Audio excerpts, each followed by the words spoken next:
Hello, I am Charlotte, and you are watching The Ugly Atheist. Like a million other people on Thursday night, I watched the presidential debate, and there's a. Oh my God. Well, first of all, my opinion is that Trump won the debate, but I don't think it's much of a celebratory win because Biden was clearly not a participant in many ways. And it's sad to say that. I mean, I know when people get older, sometimes they become delusional and they think they can do things that they can't, and they have a more competent image of themselves than what reality might afford. But I came away with a couple different realizations after the debate or during the debate. The first thing is that I know that the DNC has been really exploring seriously the notion of replacing Biden as their candidate. And apparently they legally can swap out their candidate without having a primary or without voter consent. But I think that would result in some kind of public outcry if they did that. So I'll get to my point with that in a minute, but I wanted to say the other thing to keep in mind is that the DNC has been trying really, really hard to hide Biden's shortcomings, and they've, of course, garnered the help and support of the mainstream media to help them to that end, so that anytime Biden misspeaks, then the transcripts are updated to reflect what he meant to say and not what he actually said. All the news reports of Biden's gaffes and unfinished sentences or forgotten words are downplayed or, made excuses for. People like Joe Scarborough were saying things like, "Oh, this is the best version of Biden. He's the most competent he's ever been, the most, on fire." He is singing Biden's praises, and he's not, of course, the only one. And of course, the White House press secretary was saying, "Oh, and anytime you see a video of Biden stumbling or falling upstairs or having incoherent moments, those are cheap fakes," as she calls them. So, needless to say, about half the country, probably, the half that are left-leaning and don't watch other forms of news, according to polls, they think that Biden's perfectly competent. They don't understand or know that he's really, sundowning, and he's got full-blown or pretty close to full-blown dementia. So imagine the shock of those people who only have one news source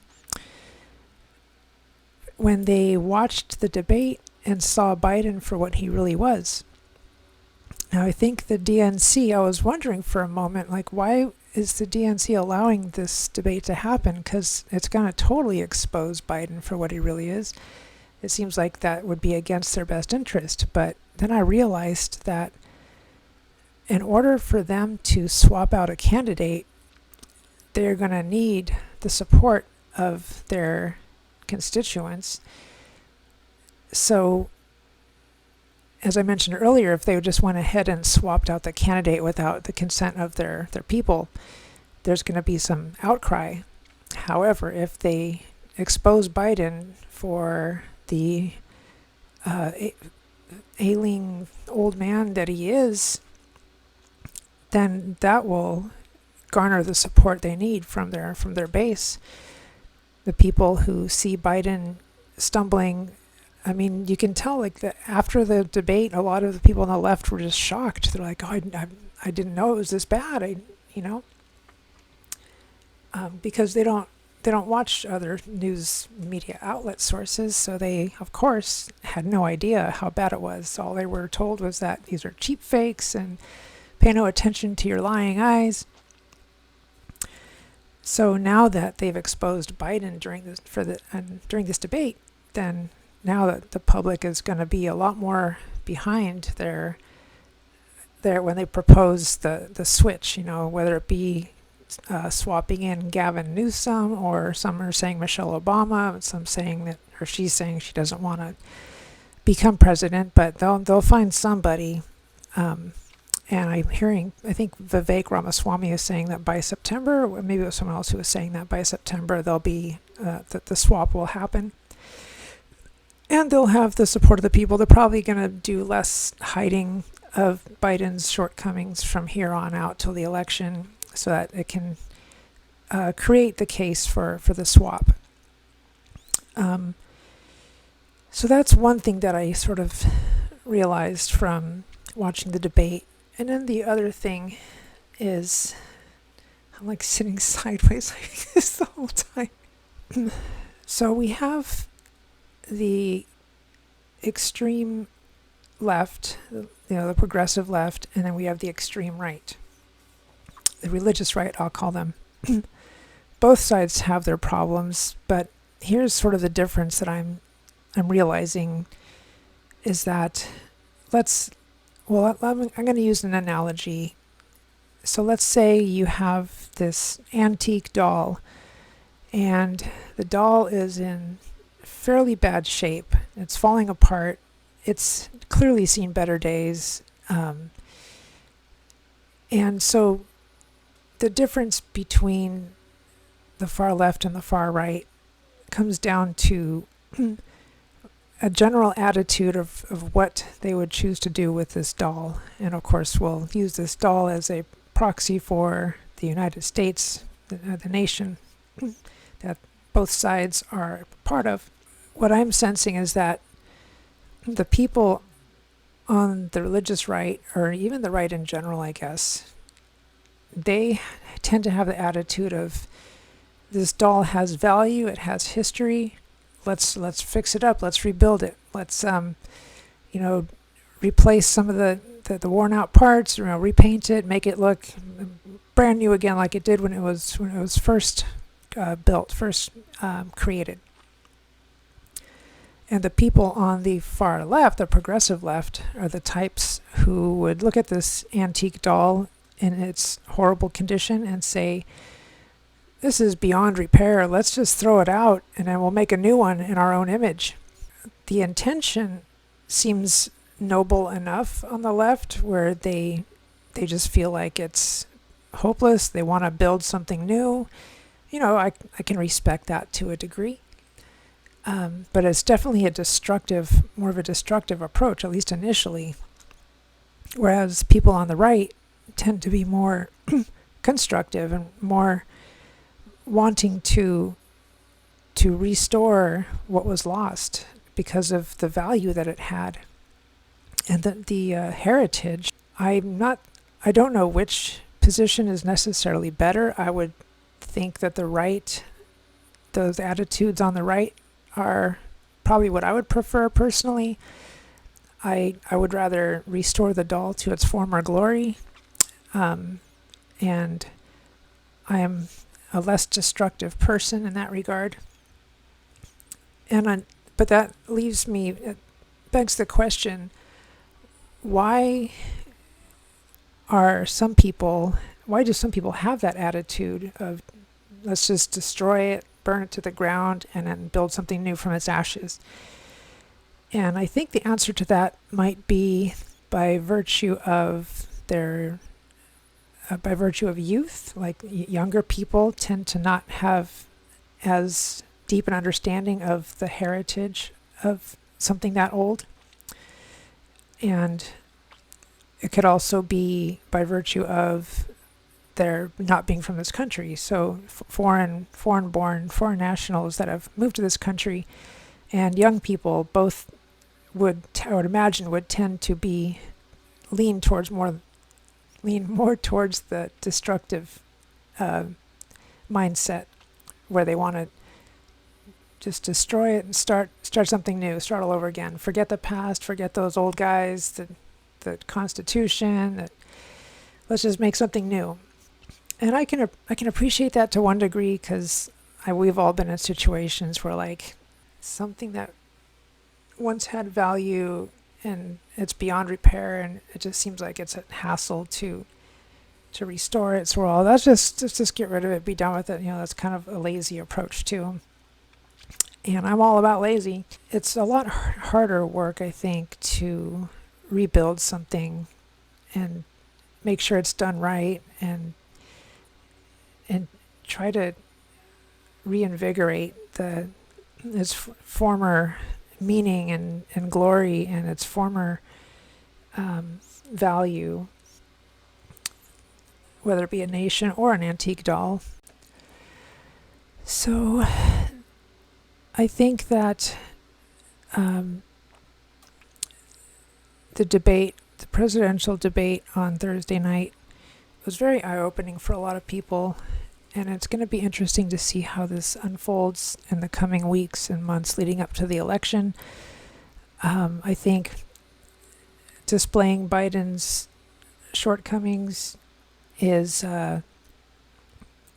part of the plan of the DNC, and I think that the mainstream media is going to begin supporting that plan. They're going to start to point out more frequently Biden's gaffes, and they're going to slowly start introducing whoever the new candidate's going to be.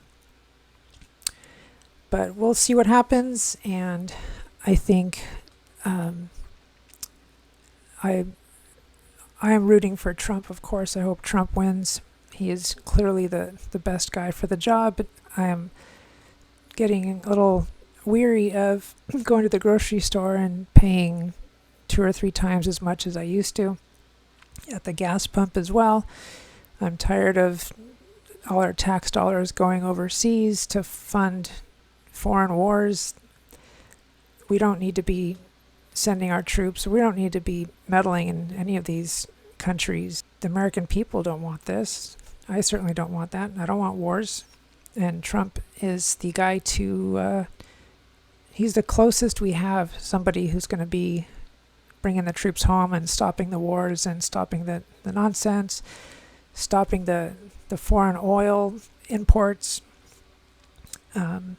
So we'll see what happens.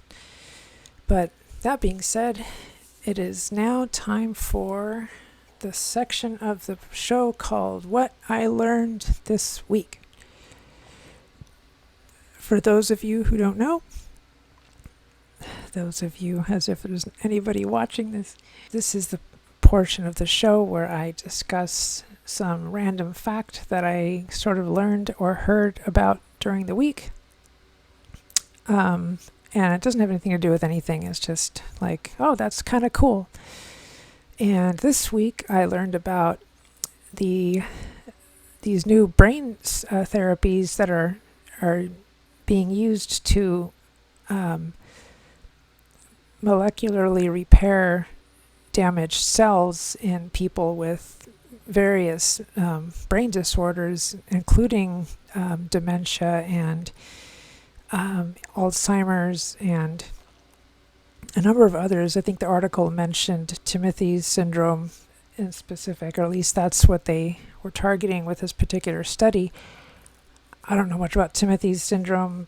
I just have briefly heard of it, but this new therapy involves antisense nucleotides, where it creates like a synthetic form or segment of the damaged protein or DNA, I guess. I think it's the protein in the affected cells, and it goes in and replaces that, so the cells start to replicate normally as if they're normal cells. And I don't know, the article didn't go into detail about how long it takes for this therapy to work. Obviously, fixing the brain part doesn't fix the other parts of the affected person with Timothy's disease, but for someone with like dementia or schizophrenia, I would think this is a very hopeful step in the right direction of curing a lot of these diseases by simply going into where the affected cells reside and replacing the damaged or malformed portions with these antisense nucleotides.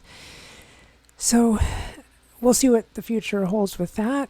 I am Charlotte, and you are watching The Ugly Atheist. I am on YouTube and Rumble, mostly on Rumble, but I've been posting stuff on YouTube as well. So to see any of my previous episodes, you can hop onto Rumble.